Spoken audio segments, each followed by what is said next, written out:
Okay, so welcome all to yet another lecture on this logical agents, and we are studying AI, artificial intelligence, and up till now we have studied state space models and the various algorithms which we can use to solve some problems, starting from the agnostic algorithms like the breadth first search, depth first search, and some of their variants like the iterative deepening or the bidirectional depth first search. Then we saw how we can modify it if we are giving some weight to the edges, and we studied the uniform cost or the Dijkstra algorithm. Then we said that those are also inadequate, and we have a need. We have some need of heuristics, and that's where the AI comes in the intelligent design of those heuristic functions. And we studied the A star algorithm, and then some variants of some other state space models or game trees.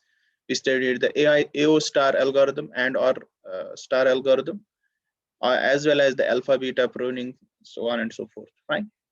Then also we studied something about the greedy strategies or the best first strategies, like which are related to the state space models, like the gradient descent and the simulated annealing, so on and so forth.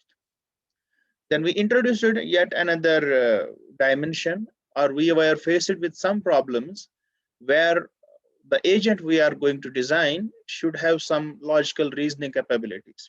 Now, what we mean by that is that just like humans, we can reason out. We have some knowledge in our heads, and based on that knowledge, we reason out what is the appropriate action to be taken at a particular instance of time.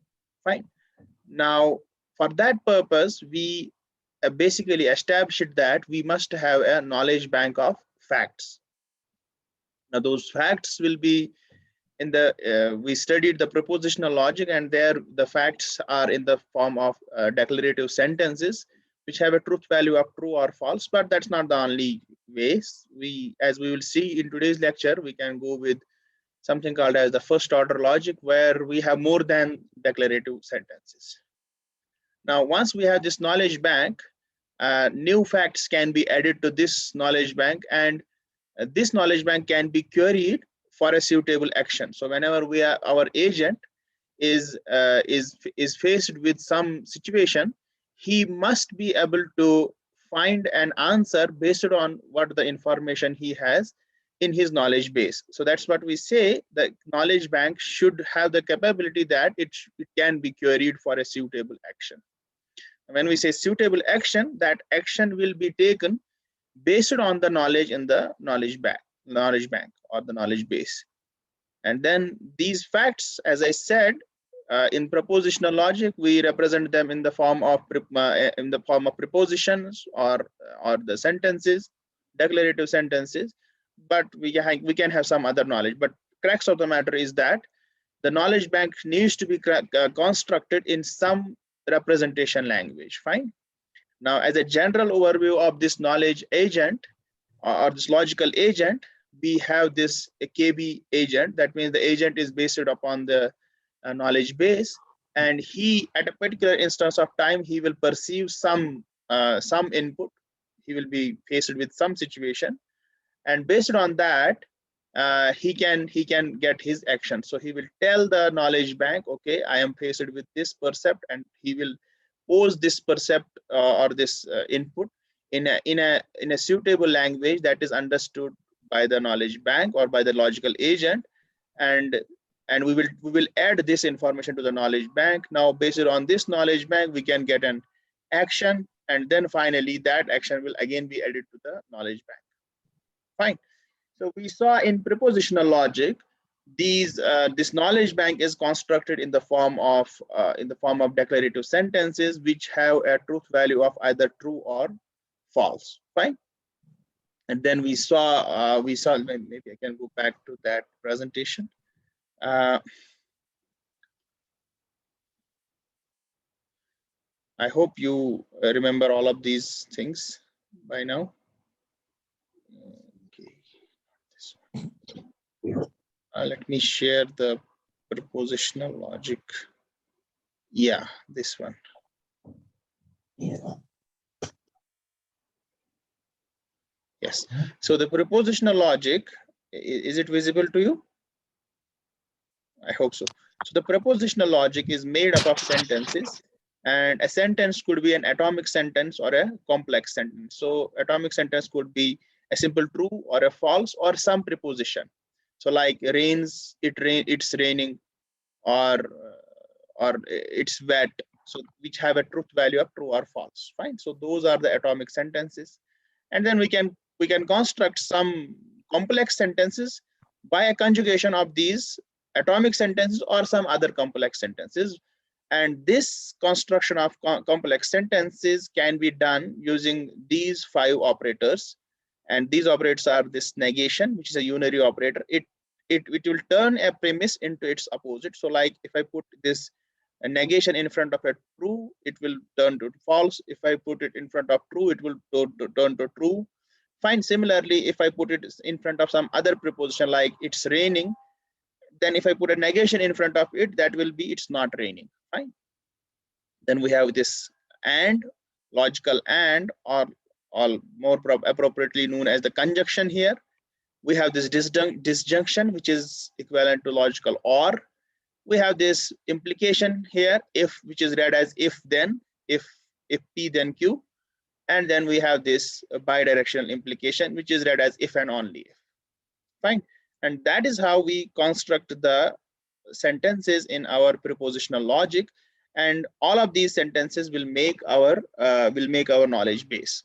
Now, once we have this sentence, we have these sentences, they will make our knowledge bank. And then with this knowledge bank, what we need is we need to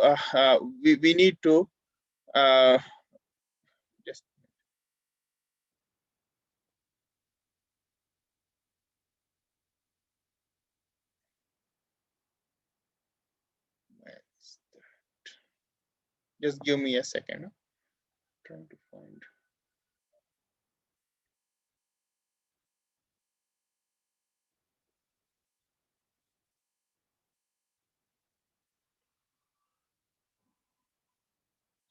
I am missing some presentation here, but anyways, so let me go back.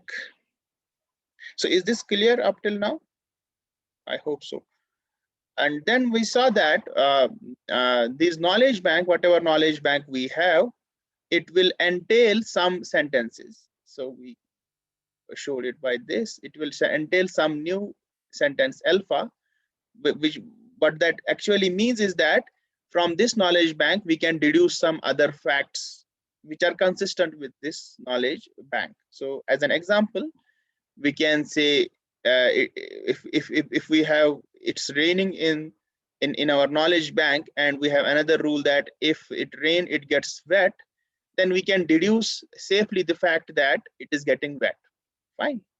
So it's getting wet is now an entailed sentence which is consistent with the knowledge bank. And basically our whole goal is to find a way by which we can find these entailed sentences, or proper term is by which we can derive these entailed sentences. The derivation is shown by this symbol. Okay, so that is, we studied a few models in the prepositional logic. We studied Horn sentences and the use of modus ponens, and then we also studied the resolution inference procedure by which we can have any knowledge base, and we can use the resolution to basically deduce or to derive entailed sentences from a knowledge bank. Now that was all about prepositional logic. Fine. So before I move further, is there anybody who has any problem with this, whatever we studied till now in logic? Yes? Anybody? किसी को कोई problem है, समझ नहीं आया, या कोई doubt है, या some other query? Is it all fine? Yes or no? Somebody should say something. Yes? Is there this chat here somewhere? Don't know whether the chat is here. Can somebody speak? Hello? आपने chat option बंद रखा है. Okay, because I'm using this secondary thing here today. Some other annotate start with the unmute. Okay.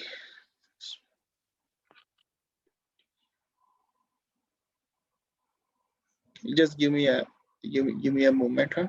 I will try to figure out where it is.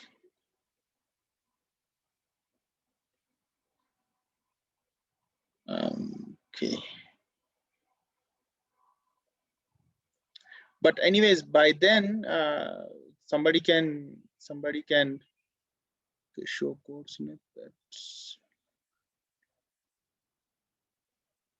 Chat.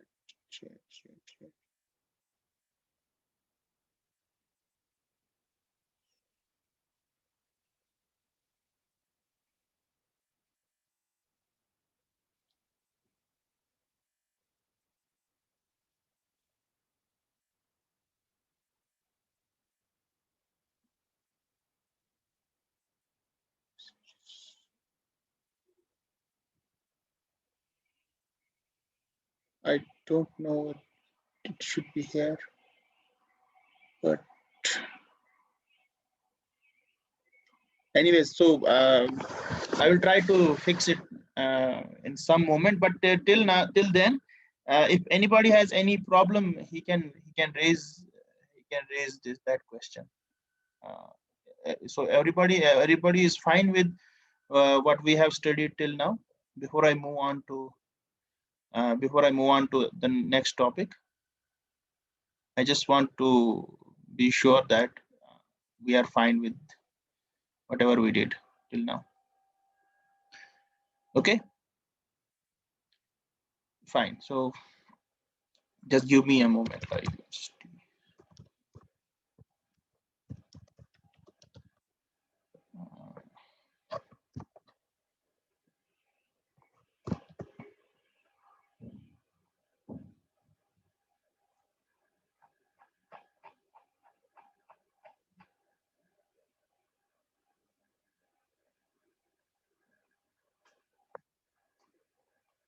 Sorry for the inconvenience. Huh? I'm trying to fix this chat issue.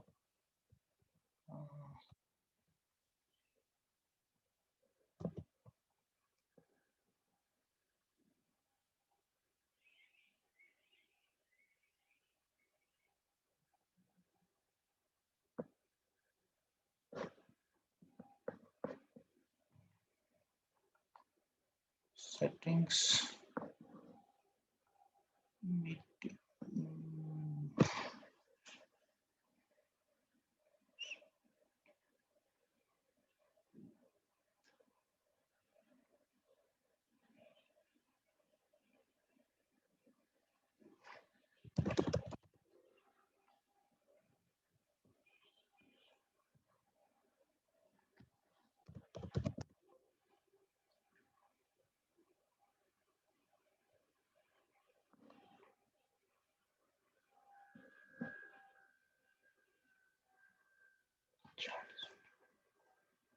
Fine.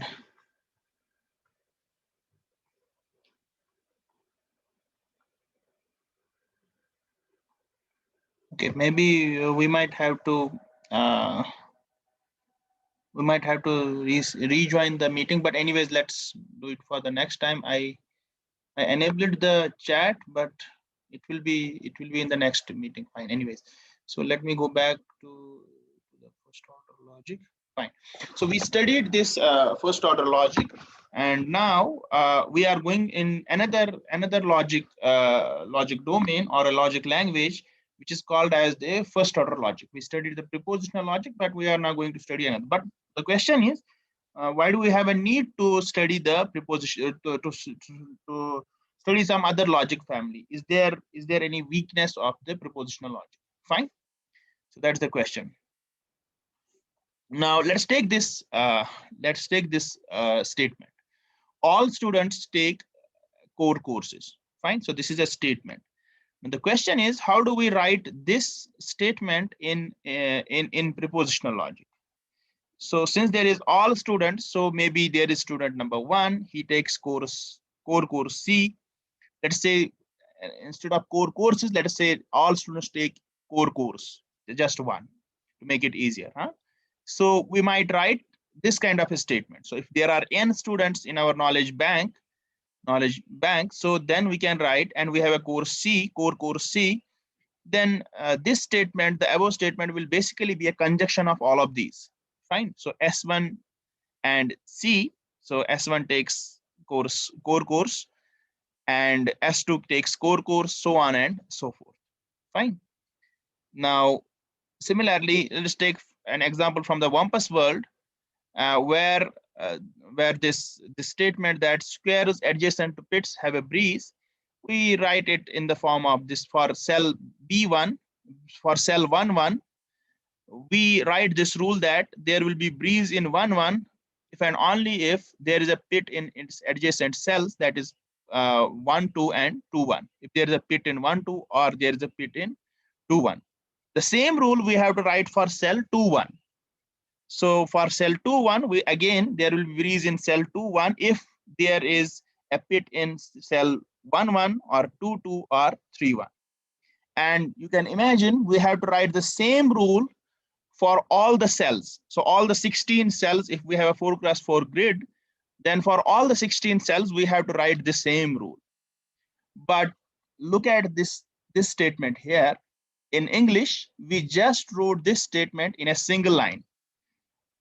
That is what is called as the expressiveness. So the prepositional logic, it is not that much expressive, which means that to convey a certain information, we might have to go to greater lengths. Fine. So that's what I say, that prepositional logic is relatively unexpressive. Fine. And the whole idea behind prepositional logic is that the knowledge bank or the knowledge base is in the form of sentences which can be either true or false. Fine. So this unexpressiveness of the prepositional logic, which we will later find out is also basically can also be termed as the zero order logic, is where we just have to be content with these sentences. So since we have to be with our knowledge bank is only in the form of these sentences, that's why we have to go to greater lengths. So that basically blunts our use our knowledge bank. Fine.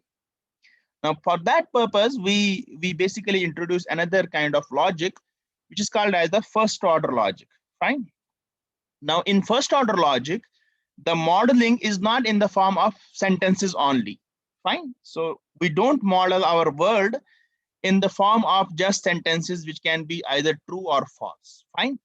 Rather, we imagine our world to be composed of objects which have certain properties and which can have relations with each other.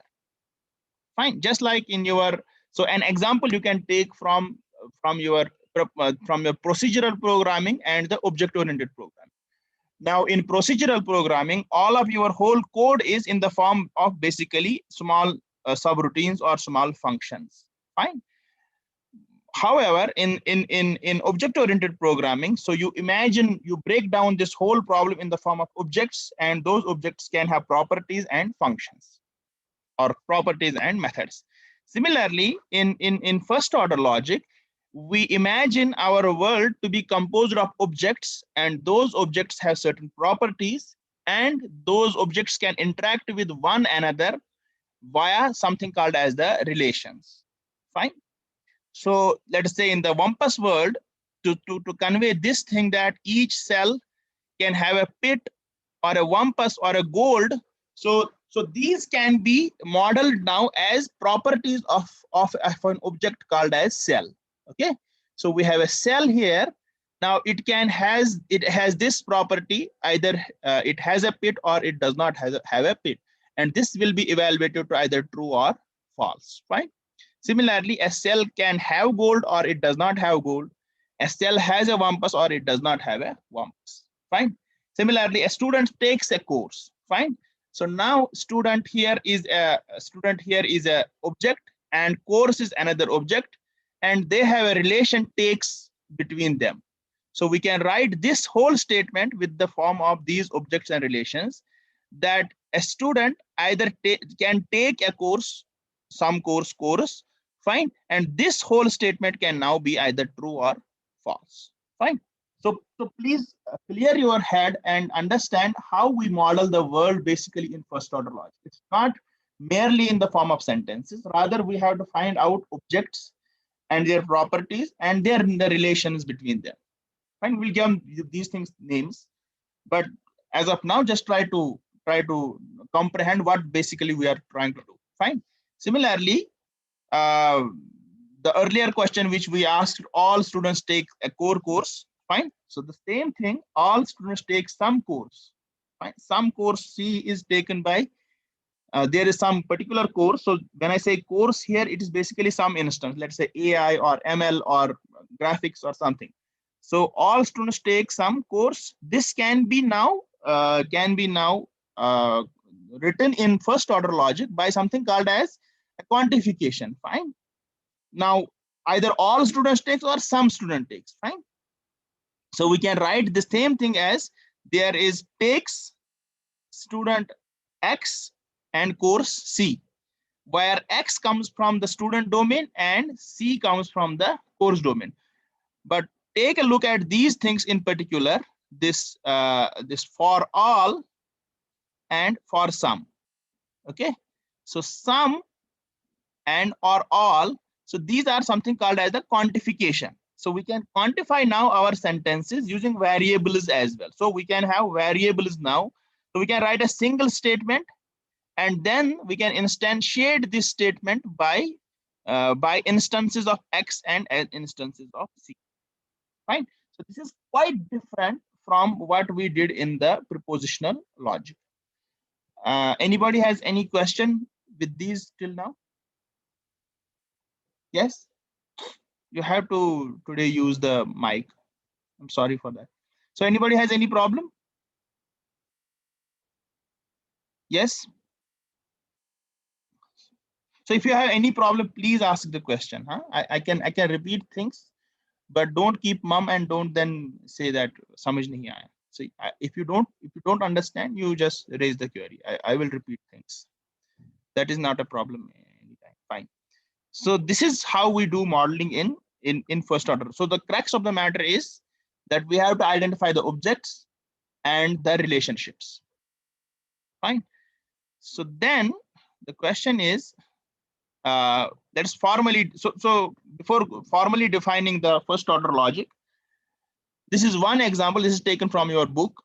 So this example here has objects as this two instances of the object person. So Richard is a person and King John is a person, and they are brothers to each other. So there is a relationship with each other. So King John is a brother of Richard, and Richard is a brother of King John.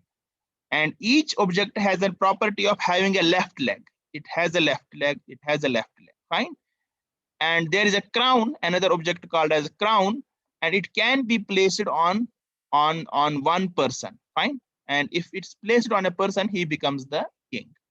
Fine. So let's go to our syntax now. How we basically, let's formalize the things. I introduced a few things in this slide here, but let's try to formalize how we have come up with these kind of statements. Right? So the first order logic, just like in a propositional logic, we had sentences. We have sentences in first order logic as well. And a sentence could be an atomic sentence or a complex sentence. Fine. Now, an atomic sentence could be a predicate, or a predicate could be a predicate term. Fine. A sentence, first of all, a sentence has a truth value, just like in propositional logic. Each sentence has a truth value of true or false. Similarly, here in first order logic, the sentences have a truth value of true or false. And a sentence could be an atomic sentence or a complex sentence. And an atomic sentence is made up of predicates. Now, predicate itself could be either true or false. Just like in propositional logic, we saw that an atomic sentence could either be true or false or some others or some other sentence. Now here, that some other thing here is called as a predicate. Fine. Now what's a predicate? Now a predicate is just like a relation. Fine. So you can pass an object to that relation and that will return either true or false. So let's assume that we have some number x and that number could be prime or not. So that we have written using this function here called as the predicate. Fine. Please please be careful with the notations here. Function we are using for a different thing here, and predicate we are going to use for these relationships, which so the predicates will return either true or false, and functions can return anything. Okay, functions can return anything, but a predicate always returns either true or false. And a predicate can have only one argument, or it can have multiple arguments. Fine. So example is this here. So this prime of x, this can return true if x is a prime, and it will return false if x is not a prime.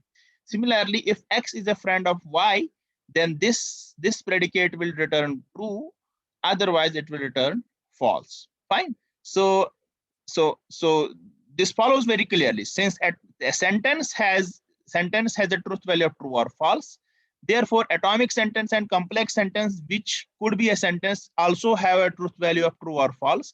Now atomic sentence could be a predicate term which can either be true or false, or some term which will return either true or false. Fine. Now predicate can take in as input terms. Fine. We have something called as a term. Now what's a term? Term is an object which could be a constant, a variable, or a function output. Now what's a constant? Constant is one instance of some object. So let's say King John. So King John is a constant term. Fine. Constant object. Similarly, ML is a constant term. Fine. ML. Similarly, number 2 is also a constant term. Now variable is just like you use your variable in our mathematics. So if I say person, a person is a whole set. Fine. Person is a whole set, and one instance from that set will be the constant. Fine. Or this predicate can have term as output of some function. So let us say if I have to define something like let's take this. So friend is a predicate term. Now one input of it, so let me use a text instead. So friend is a predicate term. Let's assume it takes x as one input, and let us say brother of x. Now this brother of x here, what will it return? It will return an object. Fine. It does not return either true or false. No, it's a function here.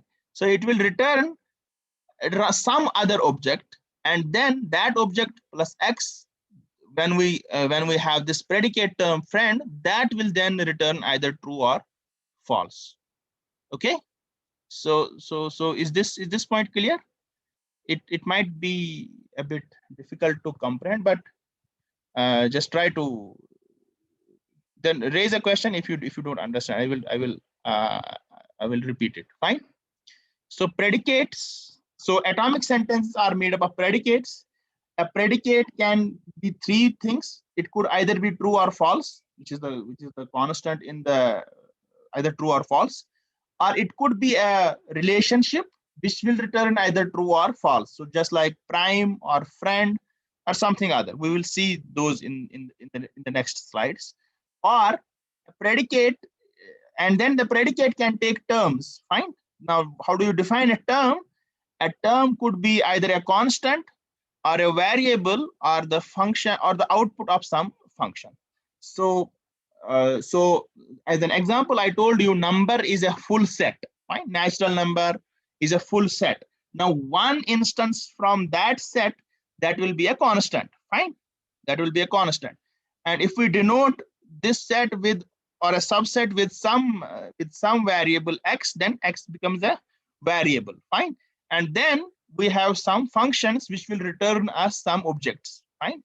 So a predicate can have all these things. So just like here, x is a constant, we can have another predicate here. So we can say friend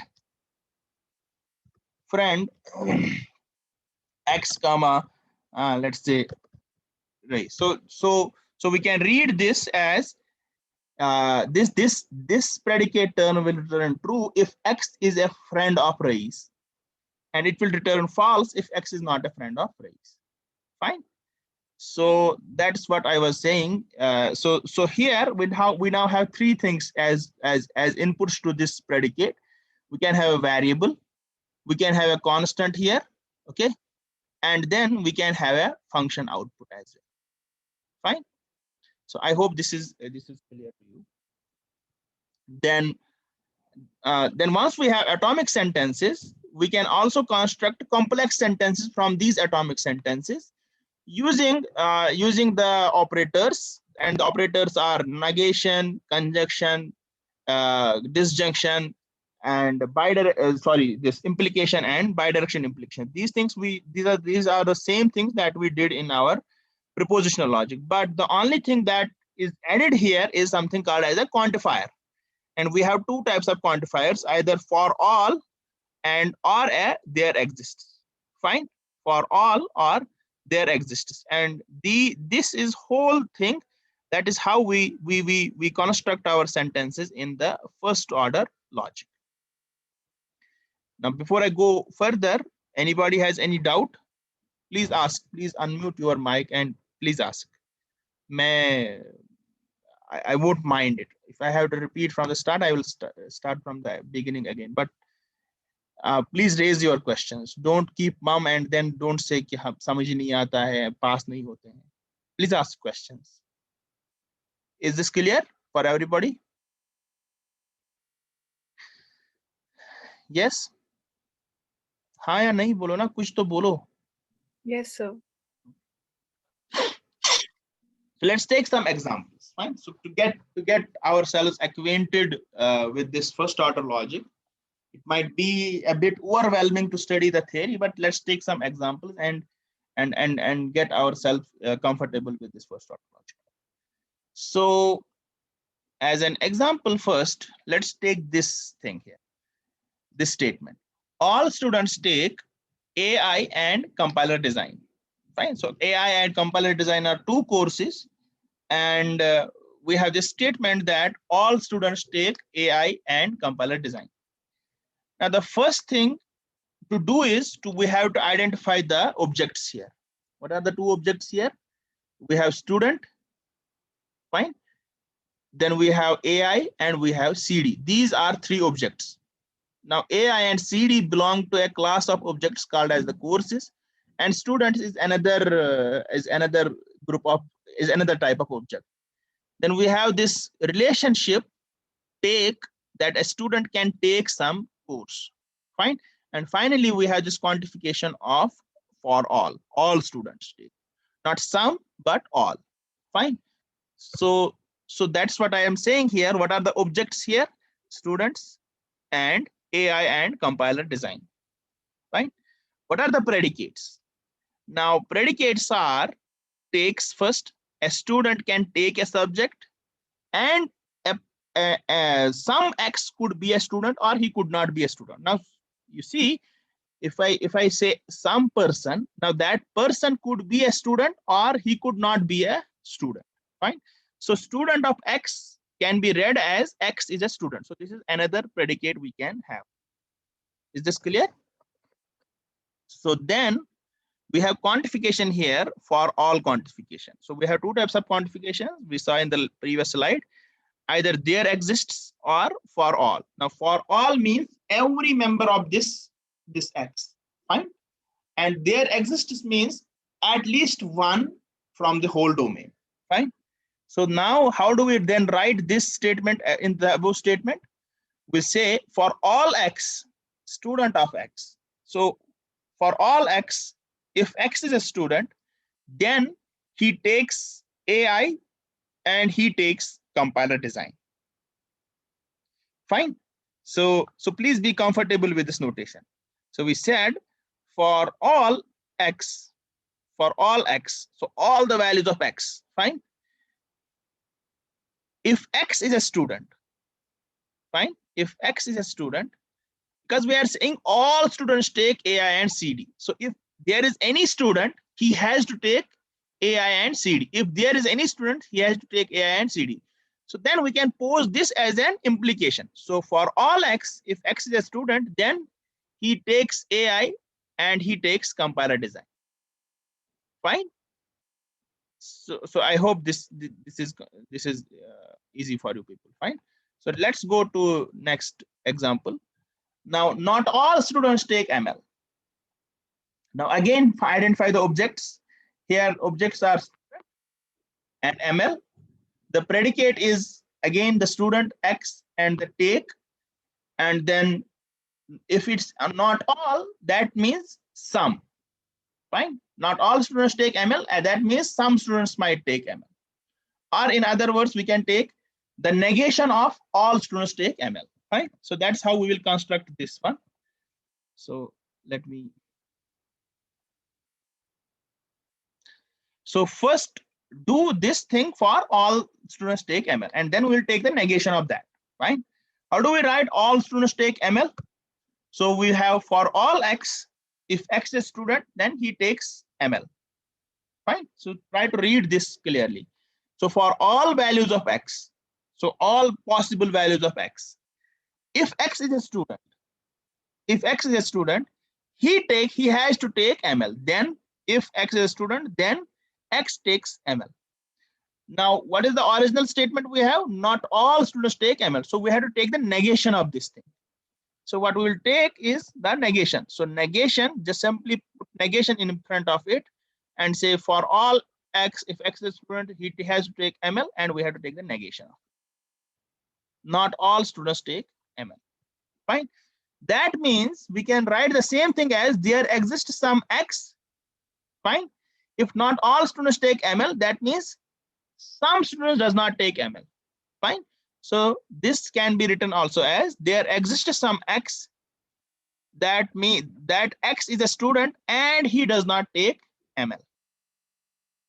Fine. So is this clear?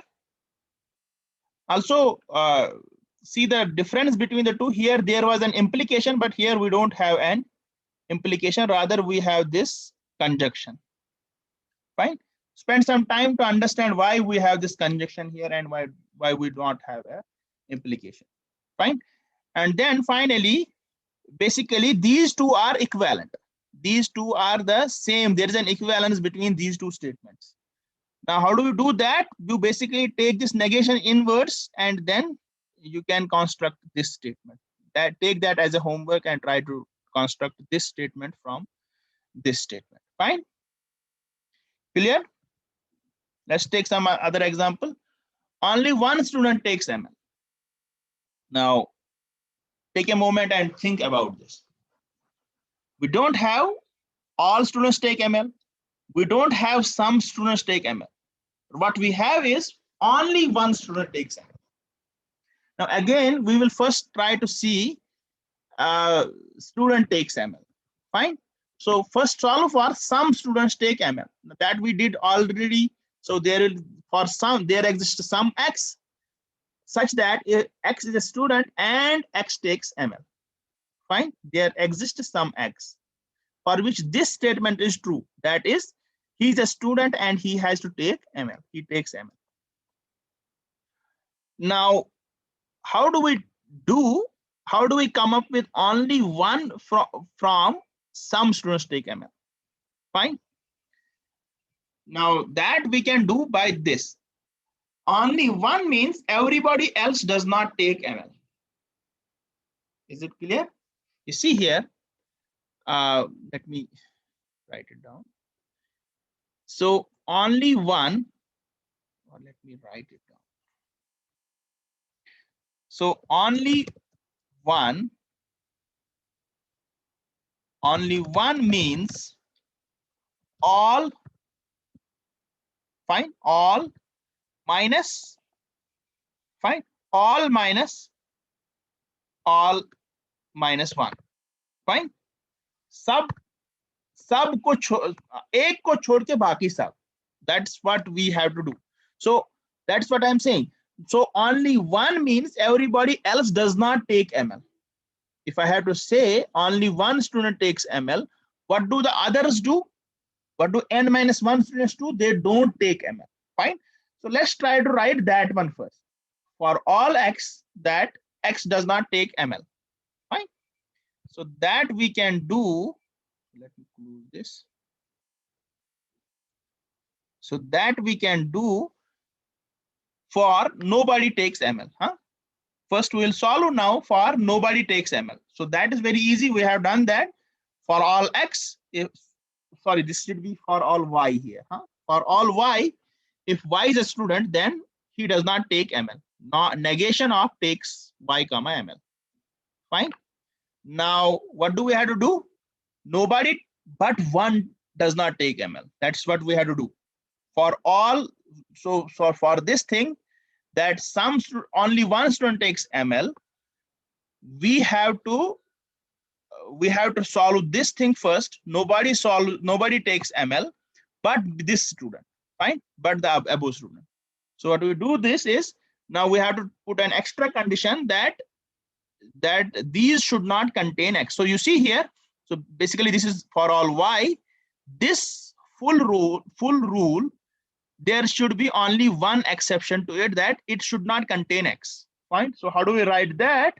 So we say for all y, and x should not, and among these y's, x should not be included, and x and y is a student, then he does not take ML. Fine. So please try to read this rule here clearly.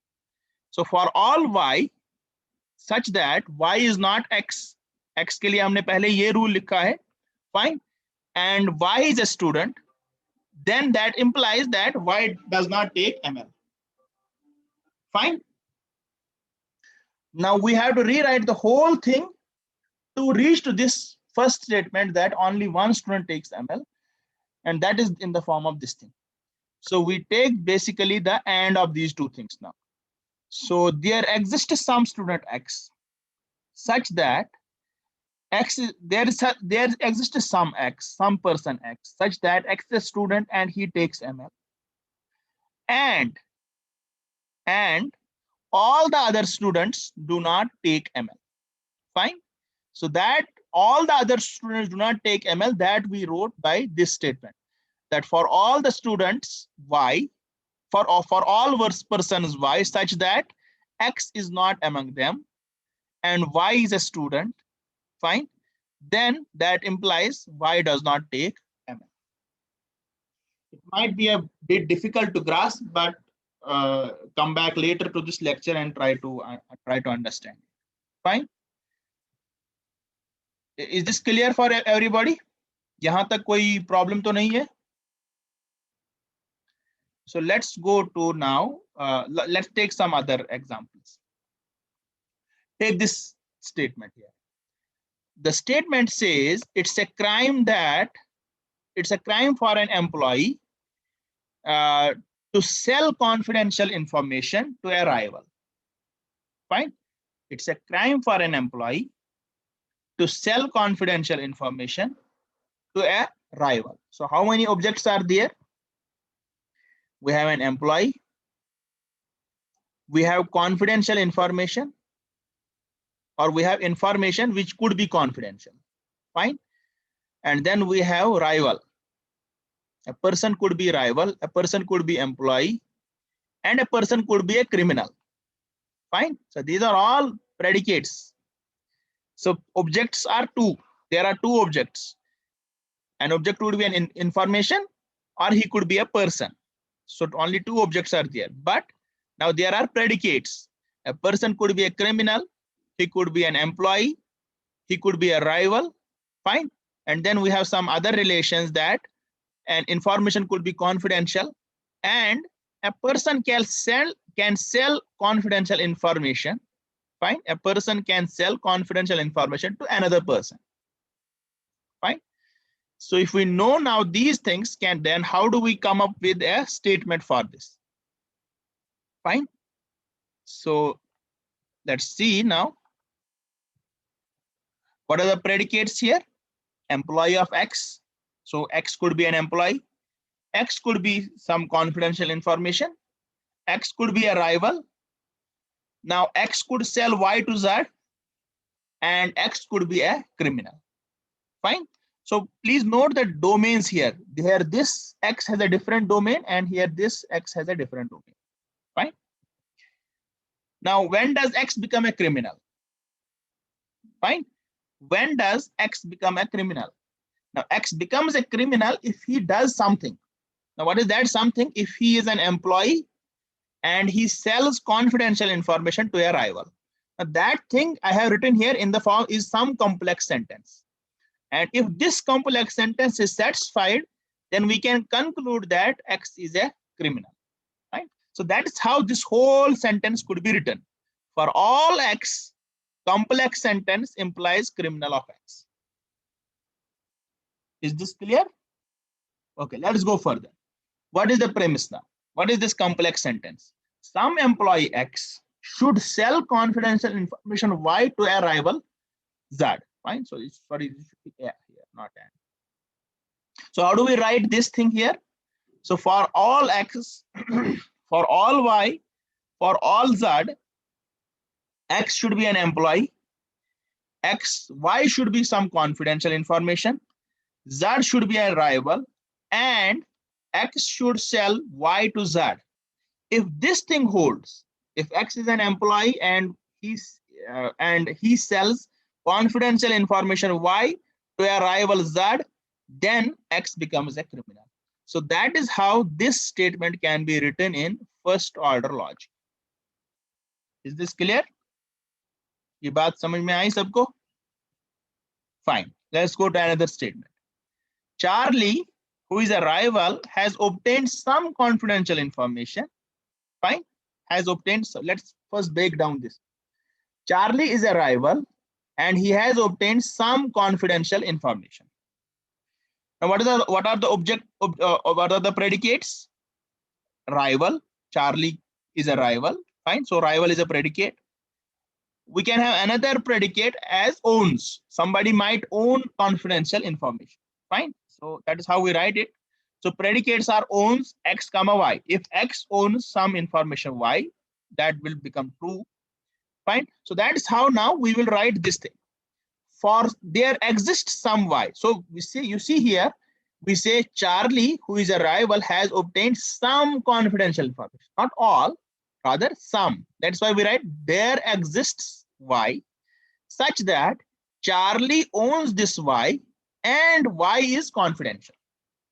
Fine. There exists some information Y such that Y is confidential and Charlie owns it. That's what this statement means. Charlie, who is a rival, has obtained some confidential information. Fine. Now, what does the other rule says? All its confidential information comes from the employee Alice. Fine. Now, Alice is an employee. So predicate will be employee of Alice. Fine. And for all the information, confidential information, now the quantifier here is all the information that Charlie has, it comes from Alice. Fine. So in other words, what we say, if Charlie has some confidential information, then it was sold by Alice. Fine. Can't we write it that way? So if Charlie has any confidential information, whatever confidential information Charlie has, then that means it has been sold by Alice. Fine. So we can write that thing here. So for all Y, Charlie owns Y, which is confidential. If Charlie owns some information, some confidential information Y, then that means Alice has sold this Y to Charlie. Okay, किसी को इसमें कोई problem आ रही है? Anybody facing any problem with this? Yes, you can speak up. किसी को समझ आया या नहीं आया समझ? Is this thing clear?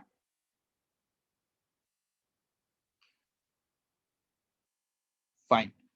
So let me see the time first. It's 10:20. So we'll stop here, and in the next class we'll start studying about how do we do inference in first order logic. Fine. And somebody please take some attendance, or let me first take it. And by then, if anybody has any problem, please speak up. किसी को अगर कोई problem है तो please आप अपना question raise कर लें. So we have 1735, 16124, we have 1706. वो आकिब वानी का क्या रोल नंबर है? Otherwise you will be absent. 1741, 16102, 1613, 1692, 1692 and Sir, CSC 1761. 1761. Okay, Bani. आपने रोल नंबर क्यों नहीं डाला है? सर अभी लिखूंगा. शाह आदिल अपना आप भी अपना एक चेंज कर लो.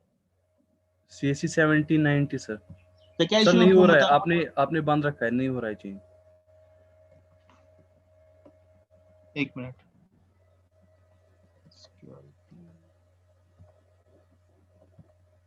चलिए अब करिए. Okay, 1790 is done. 1754, and then we have 1766, 82, 83, 05, 07, 08.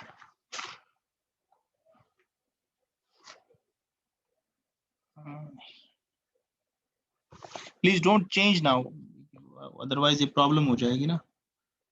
53, 04, 06 आ गया, 41 आ गया, and 8 आ गया.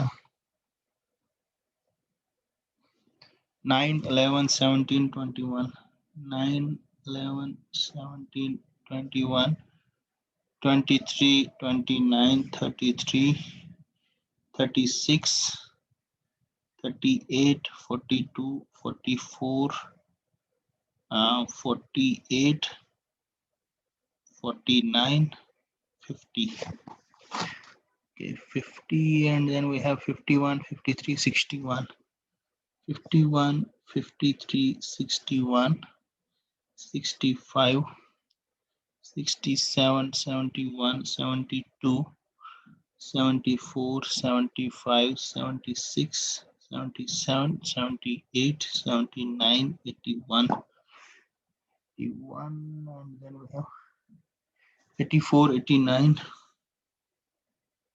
84, 89, 19, 47, 68. फिजा खुर्शीद, आपका क्या रोल नंबर है? 16, 81, 25, 37, 52, 16, 62 again, 70, 90, this is 16, 90, 1773 and 84. फिजा खुर्शीद, आपका क्या रोल नंबर है भी कोई या नहीं है? चलिए, इन्होंने लगा के रखा है, सो रही हैं. Anyways fine. 16102 चुकुस, सर मेरे को अटेंडेंस हुई. हाँ आपका होगा. 16102 हो तुम? हेलो, आप 16102? ओके, Yes, आपका sir. हो गई है ना, आपकी हो गई ऑलरेडी. फाइन. किसी को कोई डाउट तो नहीं रहा? Anybody has any doubt, or you want to suggest some things, or you have any query? Please raise that. Yes. Sir please आप असाइनमेंट डिस्कस कर सकते हैं कि उसका एक्चुअल सॉल्यूशन क्या था? Okay, Wampus world you mean say? Yes. Huh? Do you mean to say Wampus world? हाँ sir, वापस वर्ड को कैसे स्टेट स्पेस में accommodate Okay, करना fine. था और possible So है भी। let me go to Wampus world first. I will just give you a hint, huh?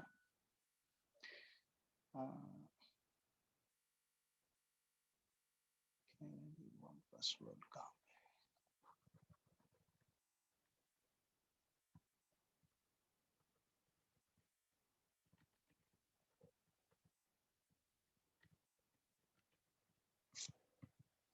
okay, fine.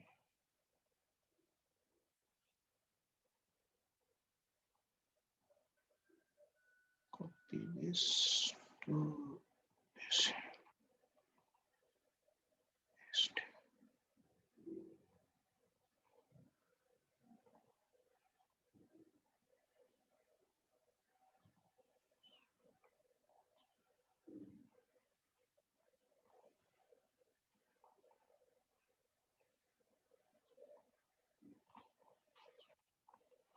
Just give me a second, huh? I'm trying to get it here.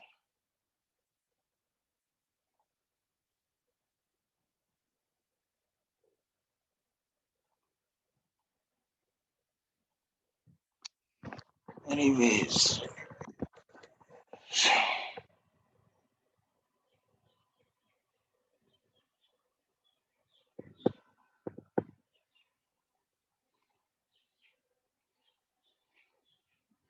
fine. So let me share this with you. Yeah. So this is our Wampus word, huh?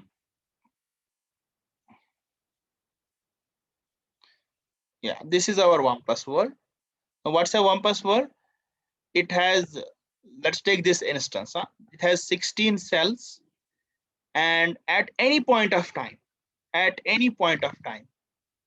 what information should we have so that, so see, for any state space model, when we say a state space model, हमारे पास क्या होते हैं? We have some states.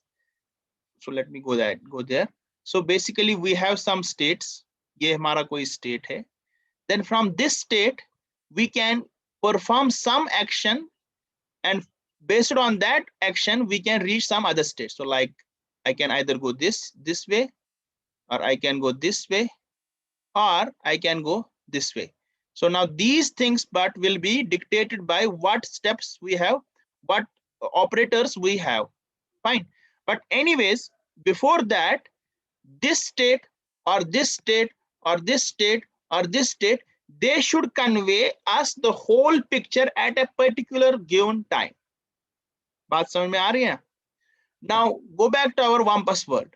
Now if I have to construct a particular stage of this Wampus world, then at any point of time, I should have information about my agent's position. Fine.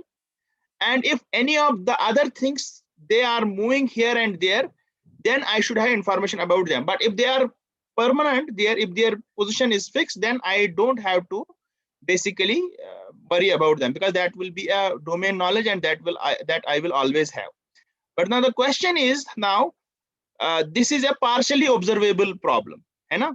हम जो है start state से start करते हैं, and then we don't know which way to go. So basically in the beginning यहाँ पे हमारा we will construct our state spaces progressively. जिस तरह आप, if you remember, हमारे पास जो 8 queen problem थी, उसमें हमने states जो है progressively define किए थे. पहले state में हमारा board empty था. Second stage में हमने queen एक रखी थी top left corner में. Similarly, this stage here, it tells us that our agent is in cell 1-1, fine, and there is no breeze, that tuple. So breeze is false, fine. Pit is false. Wampus is false, fine. Glitter, there is no glitter, and we don't hear any scream, fine. So these are the 5 things. Now based on this, we can go to cell 1-1. We can go to cell 1-2-1. Fine. So these are the 2 states which we can do, and so we can have 2 states. So either we can move left or we can move right. Fine. Now when we go to left, so let's say we go to state 1, 2. Fine. Let's say we go to state 1, 2. So this is 2. Now in this state now, we don't have a we feel a breeze, but we don't have a trench or a pit.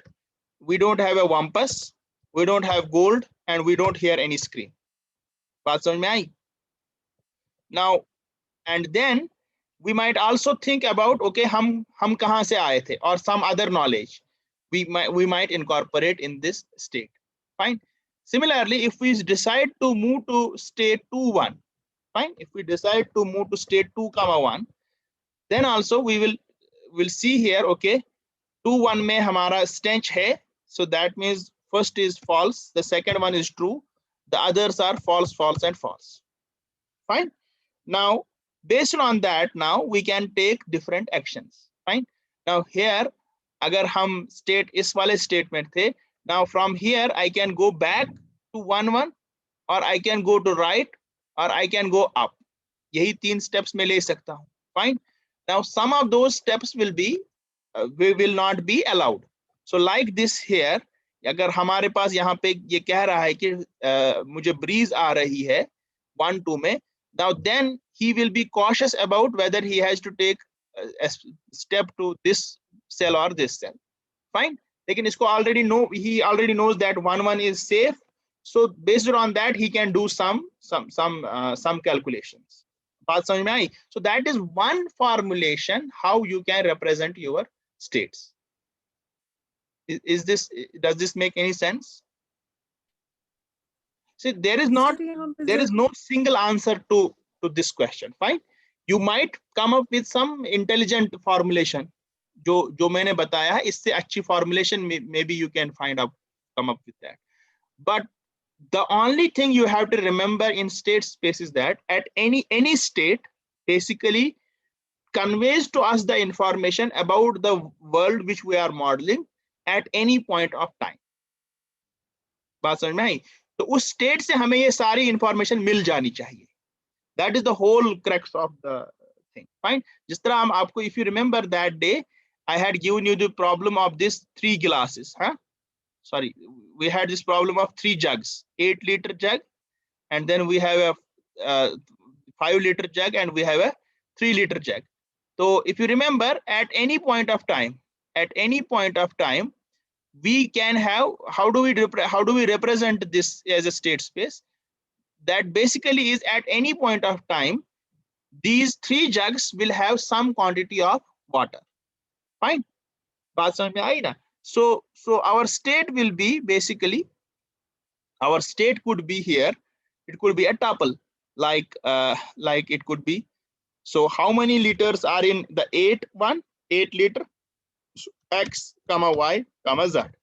So that will be the state. So at any point of time, if you look at this state, you get the information. Okay, मेरा जो बर्तन है उनमें at this point of time कितना पानी है, and what next steps I can go from here. Similarly, in the Wampus world, at any point of time, at any of these states, so take this state.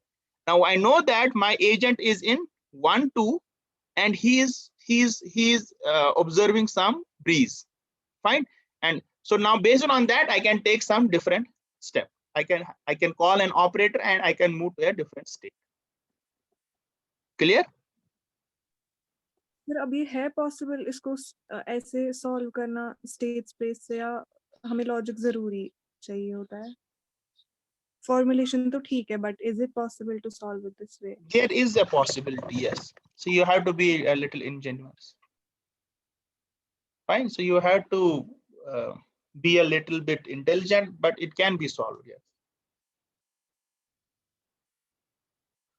Fine. So just like, see, again related to the 8 queens problem. In the 8 queens problem, there are certain configurations which are not valid. Now that invalidity you can relate here with, there are certain steps which we can take. बात समझ में आई? Or in other words, if you can't do that thing, you can also do this thing. You can divide the states as goal state, or trap state. Now what is a trap state? Trap state से आप कहीं फिर जाओगे नहीं, वहां पे आपकी game खत्म हो जाएगी. Fine. So you have to see in that sense, and then you can find a solution. Do I make any sense? Sir लेकिन जो ये वाली इंस्टेंस आपने दिखाई है इसमें सिंपल स्टेट स्पेस से तो है ही नहीं पॉसिबल कभी गोल स्टेट तक पहुंचना, बिकॉज अनलेस इस ये लॉजिक एजेंट हमारा यूज नहीं करेगा, इसको भी पता चलेगी कि जो डायगोनल वाला स्क्वायर है वो सेफ है and he can move that way. तो वो Do you remember that? Do you remember that problem जो मैंने एग्जाम में डाली थी, क्वेश्चन नंबर 1? वहां पे भी डोंट यू थिंक कि वहां पे भी जो है वो एजेंट उसको कुछ लॉजिकल चाहिए होगा कि नेक्स्ट एक्शन क्या लेना है. If that can be solved with state space, maybe this one can also be solved. हाँ लेकिन एक ही स्कल था ना, तो he can move around that skull या ऐसा कुछ. हाँ, यहाँ पे भी एक ही वम्पस है. बट यहाँ पे ना लाइक ब्रीज और लाइक आप दिखाइए वो जो फिगर है इसका. Okay, let me. So you want this wampus figure? This one? हाँ. Hello? तो अगर स्टेट स्पेस हम यूज कर रहे हैं हाँ. तो So this is, पहले let us say this is state 1, है ना? This whole board is state 1. Let's take first. You can do this thing as well. Let's not first take the partially observable board. Let us say we have the full board with us. Okay.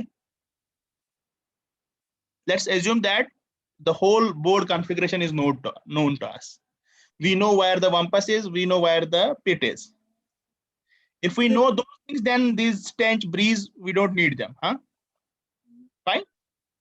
You can simplify it. Now, is this problem now solvable with state space? Yes. Yes. Yes, Do you sir. think it can be solved? Yes, sir. So now it's merely a movement, है ना? अब जो है इस agent को खाली movement करनी है, left or right.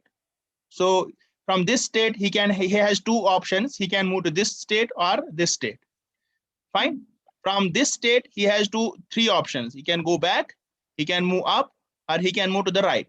If he moves to the right, okay, he dies. Fine. He will not move to this state. So then there will be a cost to this edge.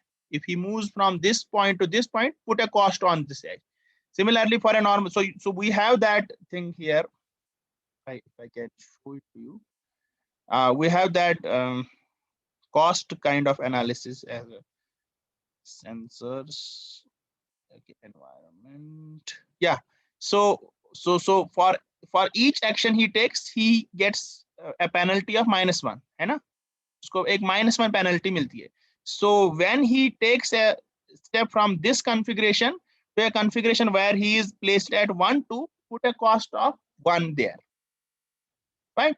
And if he moves from this configuration to a configuration where he lands up in a pit, put a cost of 1,000. Now it is just simply a Dijkstra problem. Can it be done now? See, I simplified this problem. I said that the whole board configuration is known to us. Fine. And if it is already known to us, then these stench and breeze and glitter and this scream, we don't need those things. Fine. If we don't need those things, the only things we have, okay, there is a wampus here, there is gold here, there are three pits, and the agent starts from here. The only thing is he has to find the shortest path up to the gold. Anna? That can easily be done. Once you do that thing, then try to relax it and try to incorporate the other information. That's how you basically solve problems. Fine. Divide and conquer. You start with the simplest thing and then try on increasing the complexities. Fine. It might turn out, okay, we can't solve it by state space, but at least give it a try. I'm not interested in you finding a solution. Then I would have mentioned in the assignment, give me a solution with the A-star algorithm. What I'm interested is in the thinking. can you pose a particular problem as a state space problem? Once you can pose it as a state space problem, then the different algorithms can be applied. But the first step is, okay, what are the different states and what are the different operators? Fine. Clear? So, Anji. yes, sir. Okay. So please give it a try, and if you still face problem, please contact me. Huh? I'm always available.